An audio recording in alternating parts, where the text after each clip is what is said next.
अल्हम्दुलिल्लाहि रब्बिल आलमीन वस्सलातु वस्सलामु अला अशरफिल अंबियाइ वल मुरसलीन वल आक़िबतु लिल मुत्तक़ीन अल्लाहुम्मा सल्लि अला सय्यिदिना व मौलाना मुहम्मदिन व अला आलिहि व सहबिहि व बारिक वसल्लम।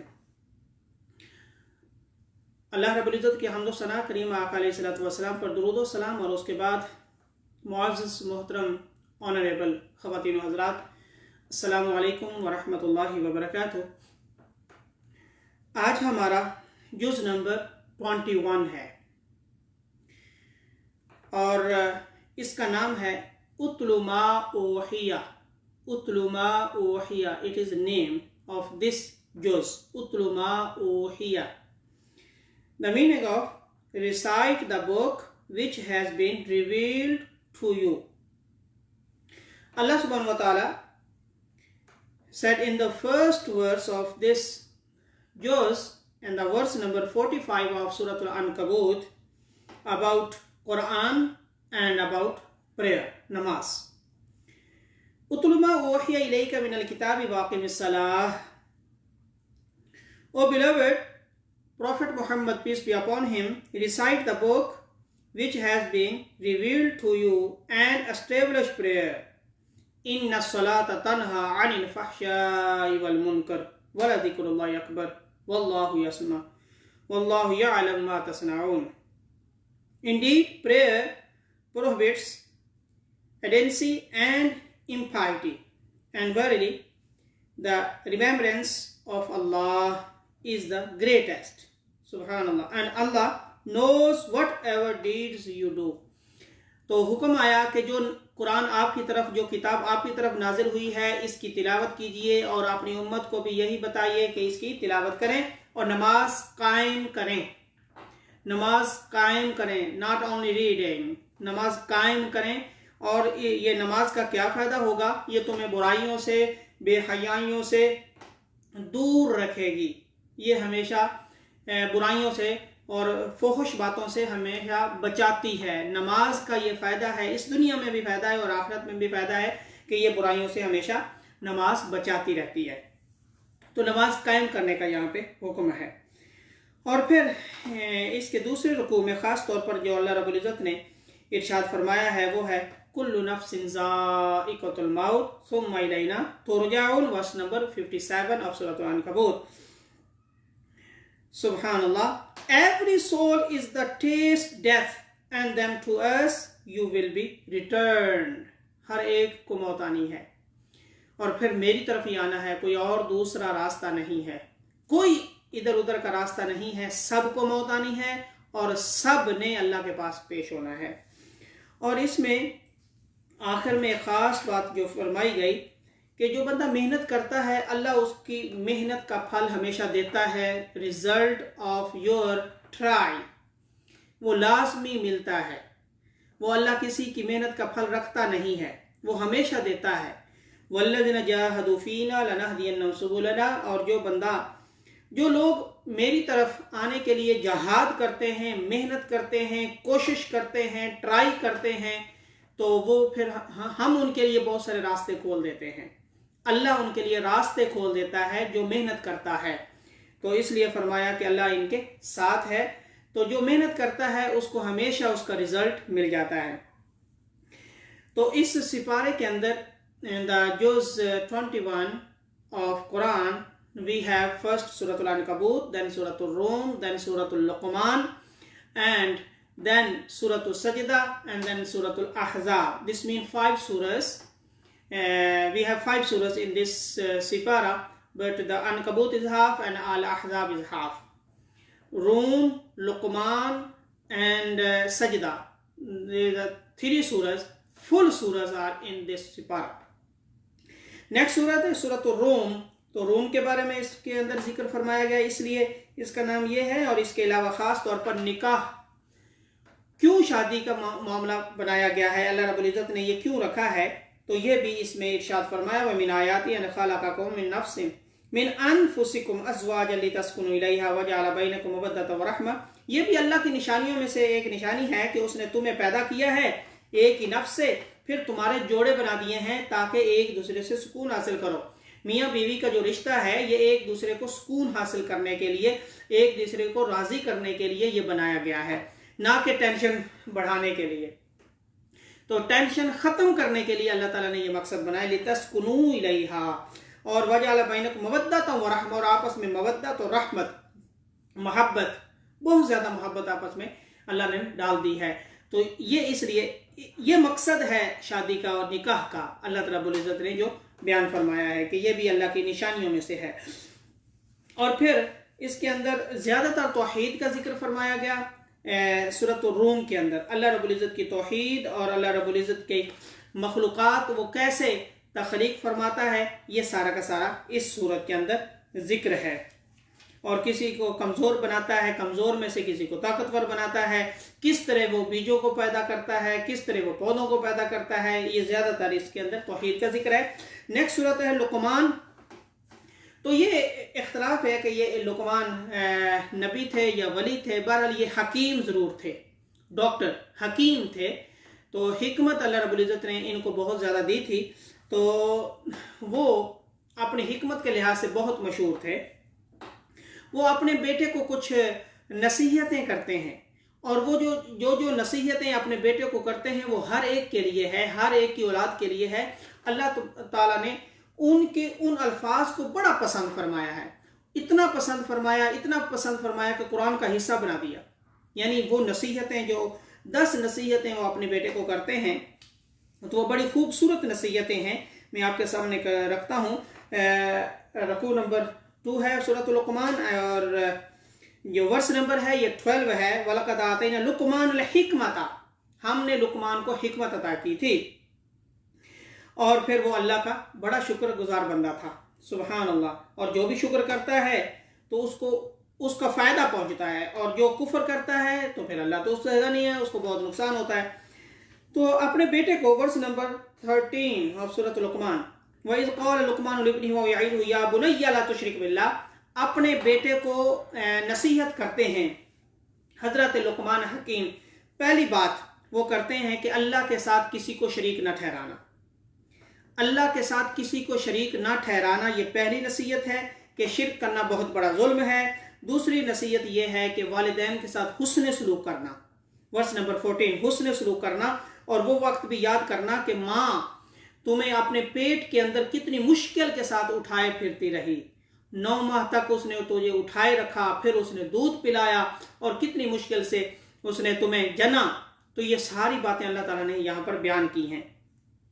और वालिदैन की हमेशा फर्माबरदारी करना। हाँ, अगर शिर्क की वो बात करें, यानी तुम्हें दीन से हटाएं, तो वो अलग बात है, उस वक्त अल्लाह की बात मानना।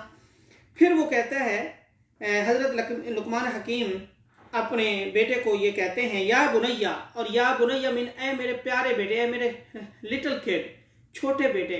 बुनैया ये भी इसमें मुसग़र है, तो बड़े प्यारा लफ्ज़ बोला कि अगर तू जो चीज़ जहाँ भी कोई छुपा ले, अल्लाह सबको जानता है। इतने पत्थरों के नीचे, ऊपर, जहाँ पे भी ज़मीन के अंदर तो छुपा ले, अल्लाह सबको जानता है। फिर उसने जो अगली नसीहतें फरमाई वो है आक़िमिस्सलाह, नमाज कायम किया करो, नेकी का हुक्म दिया करो, दूसरों को नेकी का हुक्म दिया करो, और बुराई से मना किया करो, वर्स नंबर 17। और सब्र किया करो, जो तुम्हें मुसीबत पहुंचे उस पर सब्र किया करो। तो सब्र करने के बारे में, और फिर साथ फरमाया कि ये काम आसान नहीं है, ये है बड़ी हिम्मत वाला काम। फिर दूसरों से मुंह ना मोड़ा करो, जैसे ऐसे मुंह करके मोड़ते हैं दूसरों से करके, यानी नफरत का इजहार जो है, इससे भी मना किया है कि दूसरों से अपनी गाल, अपनी रुखसार, इसको ना मोड़ा करो, यानी नफरत का इजहार ना किया करो, दूसरों से नफरत ना किया करो। फिर ज़मीन पर अकड़ के ना चला करो, वर्स नंबर 18, ज़मीन पर अकड़ के ना चला करो। कि अकड़ के चलना, तो अल्लाह को जो है अकड़ कर चलना ये पसंद नहीं है, इसी के अंदर तो मिट्टी के अंदर तुम्हें जाना है। फिर मियाना रवि के साथ, ये नसीहत नंबर 9, कि अपनी गुफ्तगू जो है, अच्छा चलो मियाना रवि के साथ, और अपनी आवाज़ को भी धीमा रखा करो, यानी आपने चलने में भी वकार पैदा करो, क्योंकि चलने वकार के साथ तो यहाँ तक के है कि अगर चाहे जमात उधर से खड़ी है तो आप लेट हो रहे हैं तो दौड़ना उस वक्त भी मना है। वकार के साथ आओ, अच्छे तरीके के साथ आओ। जो रकत तुम्हारी रह जाएगी अल्लाह उसका सवाब अता कर देगा। अगर तुमने कोई आखिरी रकत भी पा ली, आखिरी हिस्सा भी पा लिया, सलाम से पहले पहुंच गया, तो आपको सवाब मिल जाएगा, लेकिन दौड़ना नहीं है। यानी चलने के लिहाज से इतना अल्लाह ताला ने ये हमें वकार पैदा करने के लिए हुक्म दिया है। आवाज के साथ नरमी, यानी दूसरे के साथ इतनी भी आस्ता ना बोलो कि उसको समझ ना आए, और इतनी ऊंची ना बोलो कि उनके कानों में लगे। ये 10वीं नंबर नसीहत। तो यानी आवाज में भी म्याना रवि, ना ज्यादा ऊंची तो ना ज्यादा आहिस्ता। और फिर एक मिसाल दी है अल्लाह ताला ने, और जो हजरत लुकमान ने मिसाल दी थी, अल्लाह ताला ने उसका भी कुरान का हिस्सा बना दिया कि इन्ना अनकर अलअस्वात लसौतुल हमीर, ये जो गधा है, डोंकी है, उसकी आवाज़ ऊंची होती है तो वो कितनी बुरी लगती है, भद्दी लगती है। तो इसलिए गधे में और इंसान में फ़र्क होना चाहिए। इंसान है, गधा गधा है, ऊंची आवाज़ तो उसकी होती है। ये देखो कितना समझाने का एक तरीका है कि अच्छे तरीके से, आहिस्ता तरीके से, धीमे लिहाज से दूसरों से बात किया करो। यानी कि शोर शराबा जो है वो अल्लाह को पसंद नहीं है। तो ये 10 नसीहतें हजरत लुकमान ने अपने बेटे को की थी, तो अल्लाह ताला ने सारा कुरान का हिस्सा बना दिया है। और फिर इसके बाद अगले रुकू में फिर तौहीद का जिक्र है, और अल्लाह की तौहीद, अल्लाह की शान कितनी है, उसकी तारीफ कितनी है। अगर सारा जो कुछ जंगल हैं सब कुछ कलमे बन जाएं, और जो दरिया समंदर हैं वो स्याही इंक बन जाएं, तो तारीफ लिखना शुरू कर दें, तो अल्लाह की तारीफ कभी भी ख़त्म होने वाली नहीं है। ये अल्लाह ताला ने यहाँ पर इरशाद फरमाया है। अल्लाहु अकबर। वलौ अन्ना माफिल अर्द, वर्स नंबर 27, कि अल्लाह की तारीफ बहुत है, सब है ही अल्लाह की तारीफ। तो इसके आखिर में सूरह लुकमान के आखिर में एक 5 चीज़ों का जिक्र फरमाया है कि उसका इल्म अल्लाह के पास है, और अल्लाह जिसको चाहे अता कर दे। हकीकतन वो अल्लाह के पास इल्म है। इन्नल्लाह इंदहु इल्मुस्साअ, क़यामत का इल्म, क़यामत कब आएगी, ये अल्लाह के पास है। वो जिसको चाहे अता कर दे, है लेकिन अल्लाह के पास। व युनज़्ज़िलुल गैथ, बारिश कब बरसेगी, ये अल्लाह के पास है, लेकिन यानी अब इंसान ने तरक्की की है तो ये अल्लाह की तरफ से जिसको वो चाहे जितना इल्म अता कर दे। माँ के पेट के अंदर क्या है ये बेहतर अल्लाह ही जानता है। फिर उसने इंसानों की ये तालीम दी है तो इंसान भी अल्ट्रासाउंड के साथ देख सकता है, लेकिन असल इल्म अल्लाह के पास ही है। और कि कल क्या होने वाला है ये असल इल्म अल्लाह के पास भी है, अल्लाह के पास ही है, लेकिन जिसको चाहे वो अता कर दे। और फिर किस बंदे की कब मौत आनी है ये इल्म अल्लाह के पास है, लेकिन वो अपने प्यारों को जब चाहे अता कर दे। तो ये इन्नल्लाह अलीमुल खबीर, ये सारे उलूम खमसा ये यहाँ पे बयान किए हैं, ये अल्लाह का इल्म है। नेक्स्ट सूरत सजदा, ये भी मक्किया है। तो इस सूरत के अंदर भी सजदे का जिक्र, ज़्यादातर इसके अंदर तौहीद बयान की गई है और उन लोगों का बयान किया गया है कि जो अल्लाह की बारगाह में सजदे में रहते हैं सारी सारी रात, अल्लाह अकबर, अपने बिस्तरों को छोड़कर अल्लाह की बारगाह में या खड़े रहते हैं या सजदे में होते हैं या रकू में होते हैं, उन लोगों का जिक्र करके इसलिए इस सूरत का नाम सूरह सजदा रखा गया। और इसमें जो खूबसूरत बात सजदे के बारे में आई, ततजाफा जुनूबुहुम अनिल मदाजिअ यदऊन रब्बहुम खौफन व तमअन व मिम्मा रज़क़नाहुम युनफिकून, कि अल्लाह के बंदे ऐसे भी हैं कि सारी रात अल्लाह का जिक्र करते रहते हैं और अपने बिस्तरों पर नहीं जाते, उनकी साइडें, उनके पहलू जुदा रहते हैं। वो अल्लाह के साथ अल्लाह का खौफ भी रखते हैं, उम्मीद भी रखते हैं। यहाँ पर ईमान है। ईमान कहाँ है? अल्लाह पर उम्मीद भी होनी चाहिए और खौफ भी होना चाहिए। ना उम्मीदी जो है ये दीन के अंदर नहीं है। और अल्लाह हमेशा, अल्लाह ने फरमाया कि हम उनको जो अता करते हैं, जो रिज़्क़ अता करते हैं, उसमें से वो खर्च भी करते हैं। तो इसलिए इस सूरत का नाम सूरह सजदा है। तो नेक्स्ट सूरत जो है वो है सूरतुल अहज़ाब। अहज़ाब एक जंग का नाम भी है और इसका माना वैसे लश्कर, फौज, बहुत बड़ा लश्कर इसका माना है। तो इस सूरत के अंदर मुख्तलिफ जंग का भी जिक्र है, इसलिए सूरत का नाम अहज़ाब है। जो इसके अलावा इसके अंदर ख़ास मज़ामीन और टॉपिक्स हैं, वो सबसे पहला जो टॉपिक इसके अंदर है तो हज़रत ज़ैद बिन हारिसा उनके बारे में है, क्योंकि वो असल में ग़ुलाम थे और वो गुम गए थे, और हज़रत खदीजा रदी अल्लाह तआला अन्हा उम्मुल मोमिनीन उनके पास किसी ने पहुंचा दिया। तो हज़रत खदीजतुल कुबरा रदी अल्लाह तआला अन्हा ने नबी करीम सल्लल्लाहु अलैहि वसल्लम को एज ए गिफ्ट वो ग़ुलाम दिया था। क्योंकि उसके पेरेंट्स से नहीं पता था, वैसे बेसिकली वो शाम से थे, सीरिया से थे, तो वो एक लंबा मजमून है कि कैसे वहाँ से आए, फिर गुम गए और फिर यहाँ तक पहुँचे। तो लोगों को जब नहीं पता था तो लोगों ने उनको कहना शुरू कर दिया ज़ैद बिन मोहम्मद, यानी कि मोहम्मद का बेटा, नबी करीम सल्लल्लाहु अलैहि वसल्लम का बेटा। तो अल्लाह ने यहाँ पर मना किया है, अल्लाहु अकबर, मना कि उदउहु लिआबाई वक़्सतु इंदल्लाह, हर एक को हमेशा उनके बाप के नाम से के साथ पुकारा करो। अगर बाप नहीं है तो वो तुम्हारा भाई है, भाई का कर पुकारा करो। तो किसी को यानी किसी गैर बाप, गैर मर्द बाप की जगह पे, वालिद की जगह पे किसी गैर का नाम नहीं आना चाहिए। एज ए गार्डियन आ सकता है, वरना ये कुरान के खिलाफ होगा।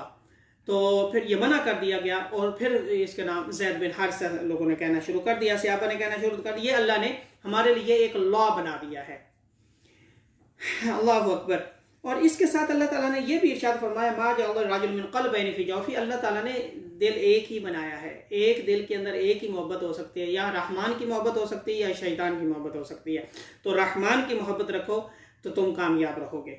और इसके अलावा एक तो ये मसला बयान किया, और फिर अज़वाज मुतहरात, नबी करीम सल्लल्लाहु अलैहि वसल्लम की जितनी अज़वाज हैं उनके बारे में इरशाद फरमाया, अन्नबिय्यु औला बिल मुमिनीना मिन अनफुसिहिम व अज़वाजुहु उम्महातुहुम, कि नबी करीम सल्लल्लाहु अलैहि वसल्लम का क्या दर्जा है, वो तुम्हारी जानों से भी तुम्हारे ईमान वालों के करीब हैं। यानी कि जितनी जान की फिक्र, उससे ज़्यादा नबी करीम की फिक्र होनी चाहिए सल्लल्लाहु अलैहि वसल्लम, उनसे ज़्यादा प्यार होना चाहिए, तब ईमान है, वरना ईमान नहीं है। और जितनी भी अज़वाज मुतहरात हैं वो सारी की सारी उम्महातुल मोमिनीन हैं, वो सारी मोमिनों की माएँ हैं। नबी करीम सल्लल्लाहु अलैहि वसल्लम के विसाल के बाद जो अज़वाज आपकी अज़वाज मुतहरात जिंदा रहीं, किसी को निकाह की इजाज़त नहीं, क्योंकि माँ के साथ निकाह नहीं हो सकता, तो उनका ये मकाम व मर्तबा है। ये मकाम कैसे मिला? क्योंकि वो नबी करीम सल्लल्लाहु अलैहि वसल्लम के रिश्ता इज़्दिवाज में आ गए। तो ये बयान फरमाया। और फिर मुख्तलिफ अंबिया का भी फरमाया कि उनके साथ हमने वादा लिया था, और नबी करीम सल्लल्लाहु अलैहि वसल्लम से भी वादा लिया कि किस तरह जाके तबलीग करनी है। और इस सूरत के आखिर में लक़द काना लकुम फ़ी रसूलिल्लाहि उस्वतुन हसना, नबी करीम सल्लल्लाहु अलैहि वसल्लम के उस्वा हसना की बात की गई कि उनकी ज़िंदगी के अंदर तुम्हारे लिए एक हसीन नमूना है, उस्वा हसना है, एक परफेक्ट मॉडल ऑफ लाइफ है तुम्हारे लिए, perfect model of life for you in the life of profit सल्लल्लाहु अलैहि वसल्लम, in the Sira of profit सल्लल्लाहु अलैहि वसल्लम। वो अल्लाह ताला ने बयान फरमाया, यानी उनको एक कामिल इंसान बनाकर भेजा गया, परफेक्ट मैन बनाकर भेजा गया, और ज़िंदगी के हर पहलू में उनसे आप वो हर पहलू पर तालीम हासिल कर सकते हैं, और इसी में कामयाबी है। और जो इस सूरत के आखिर में है वो अज़वाज मुतहरात का फिर जिक्र फरमाया। सुबहान अल्लाह, सुबहान अल्लाह, कि जो नबी करीम सल्लल्लाहु अलैहि वसल्लम की बीवियां हैं वो बाकी औरतों जैसी नहीं हैं, इनका मकाम बाकी औरतों से बुलंद है। ये अगर नेकियां करेंगी तो इनको रिवॉर्ड भी डबल मिलेगा, अगर ये कोई इनसे मिस्टेक हो जाए तो इनको पनिशमेंट भी डबल मिलेगी। और फिर आका अलैहिस्सलातु वस्सलाम को ये फरमा दिया गया कि इन औरतों को बता दिया जाए, अपनी बीवियों को बता दिया जाए कि ये जो मकाम मिला है और ये सिर्फ और सिर्फ तुम्हें इसलिए मिला है कि तुम नबी करीम सल्लल्लाहु अलैहि वसल्लम के निकाह में आई हो। तो हमारे लिए ये है कि वो हमारी माएँ हैं, हमें इज्जत करनी है, हमें उनको रिस्पेक्ट करनी है। तमाम अज़वाज मुतहरात की हर एक जितनी भी निकाह में आई नबी करीम सल्लल्लाहु अलैहि वसल्लम, वो सारी की सारी हमारी माओं से भी ज़्यादा दर्जा रखती हैं। अल्लाह रब्बुल इज़्ज़त हमें उनका रिस्पेक्ट, उनका अदब करने की तौफीक इनायत फरमाए। वमा अलैया इल्लल बलाग।